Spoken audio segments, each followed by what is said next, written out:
At shout out mga katubero, magandang mainit na umaga sa ating lahat. At nandito tayo sa bukid at kukuha tayo ng pagkain ng native na baboy. Kung alam nyo yung mga katubero, yung mga native na baboy, yan yung pamilya ng mga baboy ramo. Ngayon medyo hindi naman siya, ala naman siyang sa English is horn, kaya native na baboy. Kaya yan, kaya tinawag mga katubero na native na baboy. Wala siyang tungay, di katulad sa mga baboy ramo talaga na yung sungay niya nando sa may malapit sa bibig. Ang kaibahan lang ng ng native na baboy, medyo mahaba rin yung uso, kaya tinawag na native. Pero kapamilya din talaga siya ng baboy ramo, kaso nga lang wala siyang pangil pala. Correction pala, hindi pala sungay, pangil. Ayan, at tsaga-tsaga mga katubero, at hindi naman natin pwedeng hindi kuhanan ng kangkong yung alaga nating baboy. Ayan, kaya kahit medyo masakit na yung tirik ng araw, ayan, nakikita nyo mga katubero, ayan yung kangkong na hinahablot-hablot natin.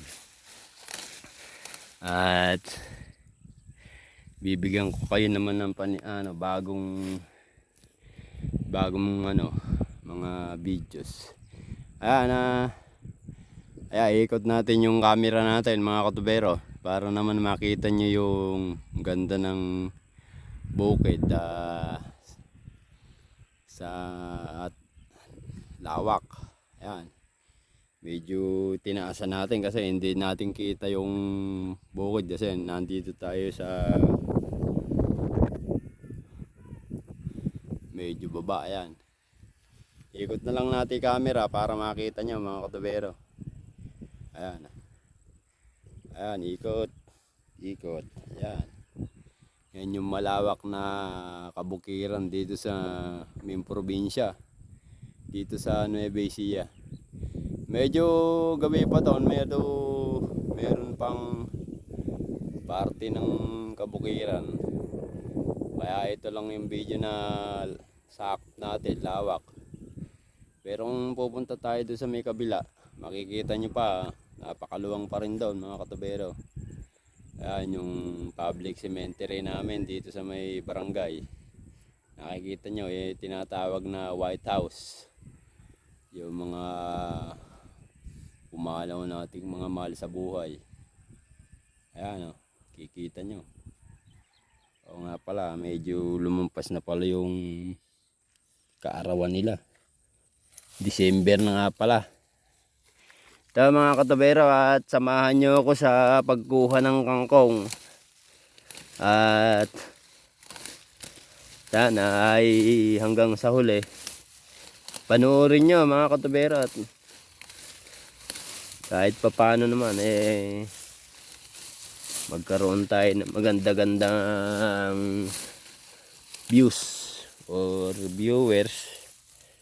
At sa mga hindi pa nakakaalam, meron po tayo mga social media account, YouTube channel, TikTok account, Facebook page. Sana suportahan nyo po yung ginagawa nating pagbablog. At kahit papano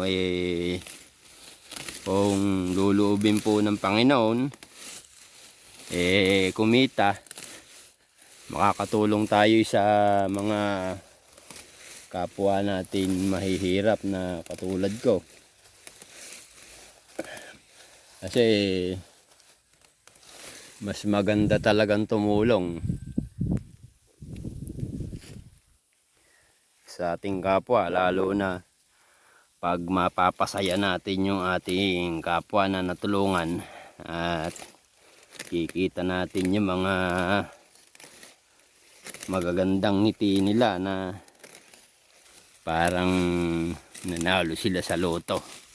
At sa mga ginagawa ng mga sikat na mga influencer, yung mga vlogger, sana naman suportahan nyo po mga kababayan ko, yung mga hindi pa ganong malalaking vlog katulad ko.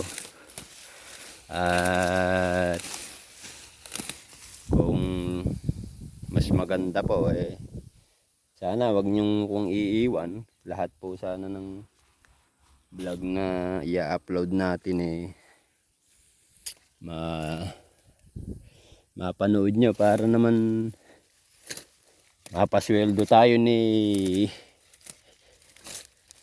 Facebook at ni YouTube, kaya kay TikTok account.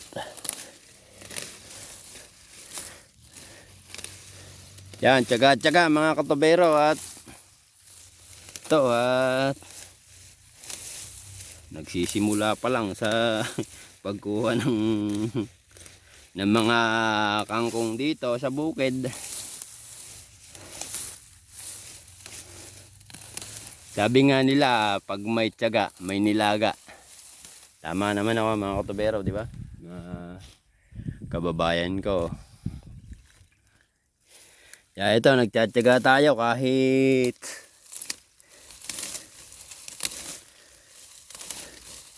mainit ang araw, panahon. Ayan. Medyo nung nakikita nyo mga katubero. At ito, medyo masukal at ingat-ingat din, at baka mayroong mga gumagalang mga hindi ka nais-nais. Kaya yan, tinataboy-taboy natin. As.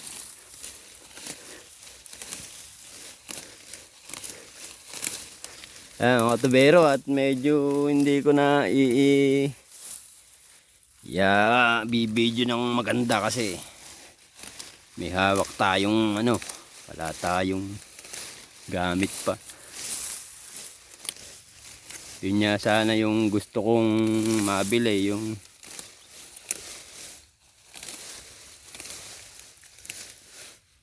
para pagka sakaling mag-aano tayo, itutukod na lang natin mga katubero.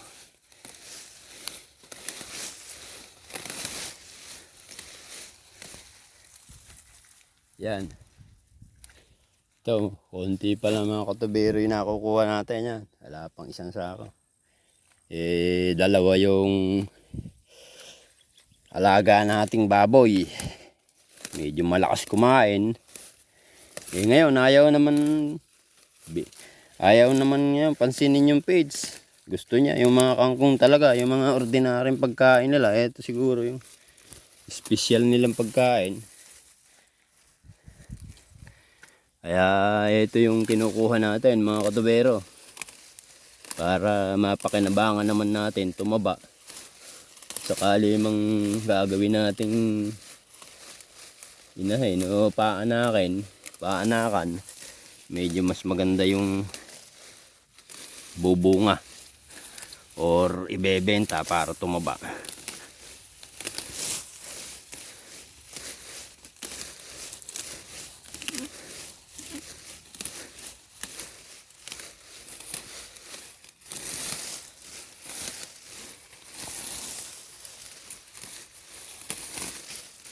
Yan, tubero.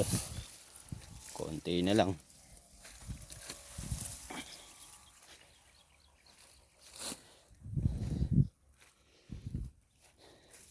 Ganito lang ang ating vlog, at mga katubero, medyo mainit na, kaya bibilisan na natin ang pagkuha ng kangkong. At salamat po pala sa mga tumatangkilik ng ating video. Dito po sa Kadiwa TV dito sa Facebook at sa TikTok account natin. Tapos YouTube account. At salamat, maraming salamat mga kababayan kong mahal. Ingat-ingat po sa mga bumabiyahe at sa mga ating mga kasambahay ng OFW. Ingat po. Araw-araw, lagi pong magpasalamat sa Panginoon. Para gabayan po tayo araw at gabi. Ilayo sa mga masasamang tao at mga elemento. Hanggang dito na lang po ang aking vlog. Katubero ang iyong lingkod. Thank you.